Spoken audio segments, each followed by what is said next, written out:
From winning the most heavily anticipated pro debut in years to having the best of the lightweight division lined up for his next fight, here's why Andy Cruz is one to watch.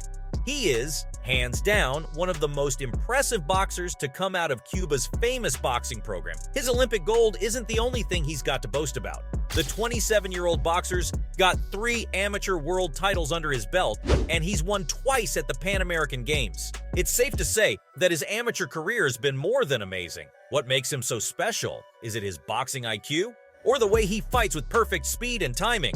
The guy has a long list of skills which has helped turn him into the boxer that many are now calling the best Cuban of his generation, which is pretty sad for the Cubans since they missed out on the opportunity to own him. Now, his falling out with the Boxing Federation has turned him into boxing's hottest free agent in America, and also the most interesting one. Back in May 2023, Matchroom Boxing took their chance and snatched the fresh talent up with a 3-year deal that'll leave him raking in the big bucks. Cruz's backers are convinced he's got what it takes to be on top of the talent-rich lightweight division by next year. And don't even get me started on his debut. For an amateur Cuban's first fight in American pro boxing, there were a lot of eyes on him. I'm not boasting when I say it was the most heavily anticipated pro debut in years. Everyone was there to see the world title bout between Alicia Baumgardner and Cristina Leonard-Datu. Everyone was sitting on the edge of their seats to see if this Cuban was everything he seemed to be. But success in the world of pro boxing doesn't just come from a sick skill set in the ring. You need some street smarts. And in Cruz's case, he needs to blend in with his new country and a new version of a familiar sport. Dealing with a heavy promotional burden is half of the boxer's job. You need to be out there in the audience's face for them to know who you are. And that's just one more new thing that the Cuban boxer needs to learn now. Nobody expects the Cuban to stay relevant. We've got enough of those cautionary tales. The Cuban boxing sensation, Robeisy Ramirez, rocked the Olympics and won gold in 2012 and 2016.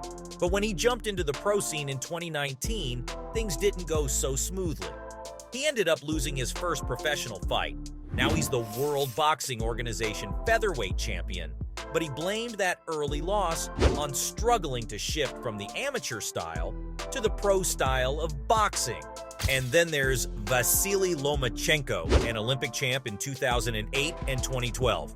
The guy was on fire and decided to challenge for a pro world title in just his second pro bout in 2014. But guess what? His opponent, Orlando Salido, was a seasoned veteran with a size advantage.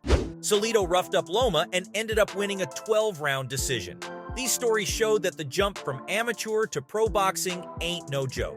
It's a whole different ballgame, and even the best can stumble along the way. But it might not be that big of a problem for Andy. He claims to enjoy the spotlight. That's right, it seems like my guy was born to be a star. His first viral moment was in July 2021 when he danced in the ring to celebrate his Olympic gold medal victory, while the silver medalist, America's Keyshawn Davis, made the most of the moment by grandstanding in front of a TV camera. It even became a memeable moment when Snoop Dogg and Kevin Hart parodied it in a viral video. But for those die-hard boxing fans, the result was much more important. Davis wasn't some rando they picked off the streets. No, sir. He was a highly rated amateur, and he's climbing the lightweight ladder pretty fast right now. And Cruz just handed his ass back to him, not for the first time, but the 4th. That's right, they've gone head-to-head 4 times, and the Cuban has come out on top each time. Eddie Hearn, the chairman of Matchroom Sport, was sold just by watching that fight. That's how good it was. He claimed he'd never seen anything like it before, and it felt like he was looking at a piece of art. The Olympic champ beat the best amateurs in the world with such ease that Hearn just couldn't believe his eyes. He didn't even dream of signing him because it's not every day a Cuban fighter turns pro. For Matchroom, simply signing Cruz was a win. But this blessing also comes with a unique challenge. He's nearly 28, so fighting those overmatched opponents that every boxer goes through at the start of their career wouldn't make sense. Look at it like this. If boxing was baseball, Cruz could be Yulieski Gurriel, a Cuban superstar who came as a pro to the U.S. Gurriel went through 15 minor league games in 2016 before the Astros promoted him to the majors. He was 32. Now Andy's got the upper hand when it comes to facing off against the lightweight division's elite. From Gervonta Davis, the ticket-selling knockout artist Shakur Stevenson, the 2016 Olympic runner-up to Devin Haney, the undisputed champ, and of course, a future matchup with Keyshawn Davis is a natural. They've been going at each other over social media since 2022. But Hearn's got enough experience to know not to fast-track his fighter, or it could lead to a dead end. He wants to put him in those fights when he's ready. Getting that balance right is essential to the rest of his career. His jaw-dropping debut proved he's more than ready. Man, you gotta hear about this epic night in Detroit. The Olympic gold medalist from 2020 owned Juan Carlos Burgos, a former world title challenger in a 10-round showdown. He was on fire. He looked razor-sharp during all 10 rounds at the Masonic Temple. The dude displayed the same lightning-fast speed and killer footwork, which made him a beast in the amateur lightweight ranks. The judges were all in agreement about Cruz's performance, giving him scores of 100-90 on 2 cards and 98-92 on the 3rd. That's how you make a statement in your first pro fight. It gets better when you know that Burgos is no pushover. The guy's got a record of 35 wins, 9 losses, 3 draws, and a whopping 21 knockouts. But Cruz didn't back down, and Hearn wasn't even expecting him to knock Burgos out. Yet he did. That's why he was so excited about his latest fight's performance. He was most impressed by how Cruz stayed aggressive during the whole fight.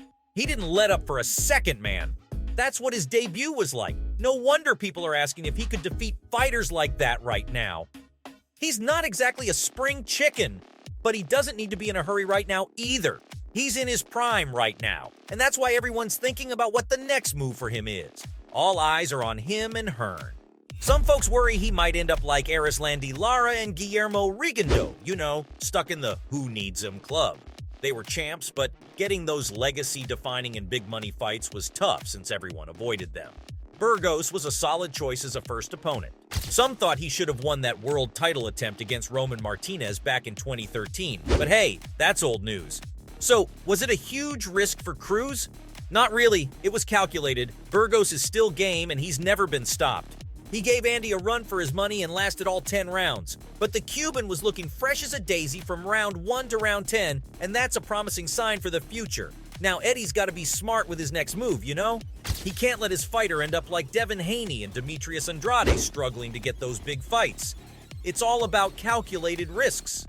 I'll say there's a pretty good roster for him to follow. Fighters like Joseph Diaz, Yuriorkis Gamboa, Anthony Yeet, Jorge Linares, and Mercito Gesta. A win against any of these guys would create some serious buzz while keeping him safe. Diaz is a former champ and he gave Haney a tough time.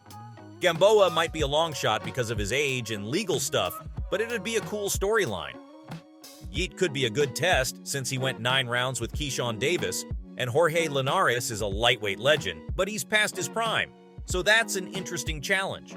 Last but not least, Gesta just beat Jojo Diaz, and he's always been a gatekeeper for the elite and the pretenders, which makes him a good choice for Andy's first few fights. It's all about making the right moves and building up that hype around the newly debuted pro. So, from having the best of the lightweight division lined up for his next fight, to winning the most heavily anticipated pro debut in years, this was why Andy Cruz is one to watch.